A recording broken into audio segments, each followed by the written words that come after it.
Damai sejahtera dari Allah Bapa, itulah yang melampaui akal dan pikiranmu di dalam Kristus Yesus Tuhan kita. Amin. Kita yang dikasihi dalam nama Yesus Kristus, salam sehat buat kita semuanya. Doa dan harapan kami di hari ketiga ini kita dalam perlindungan Tuhan. Firman Tuhan yang menghantar kita dalam setiap aktivitas kita yang tertulis dalam kitab Yeremia pasal 13 ayat 1, saya akan bacakan buat kita semuanya.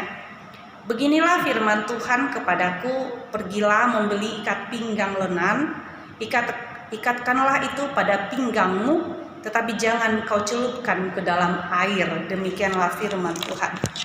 Kita yang dikasihi dalam nama Yesus Kristus, orang pintar katakan setiap orang harus mempunyai visi, harus mempunyai misi, tujuan dan cara mencapai tujuan tersebut. Kemudian dalam dunia bisnis dikatakan bahwa setiap orang ketika dia memulai bisnisnya, dia harus mempunyai nilai jual. Artinya sekalipun bisnis itu hanya bisnis kue kecil-kecilan, tapi ketika dia menekuninya itu akan menjadi besar, dan kemudian itu yang menjadi peluang membuka bisnis-bisnis yang baru, kata mereka ahli-ahli di bidangnya. Karena itulah yang saya mau soroti adalah manusia orang Kristen itu harus mempunyai tujuan dalam hidupnya, tujuan dalam pelayanannya.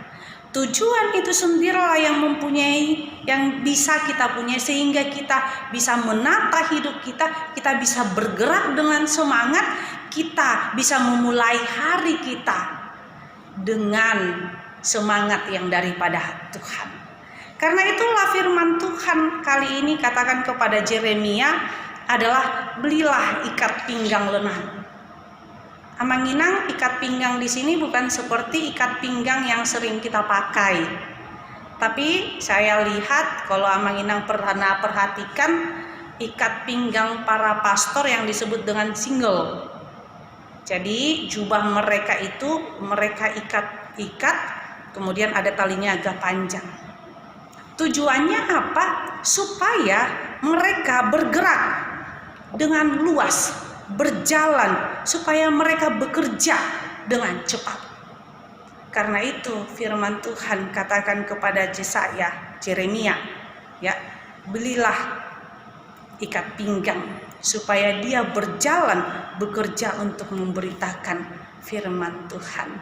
Tapi nanti Amanginang kalau kita baca sampai terakhir ayatnya, Tuhan katakan bahwa ikat pinggang itu harus disimpan di dalam air dan terakhirnya harus lapuk.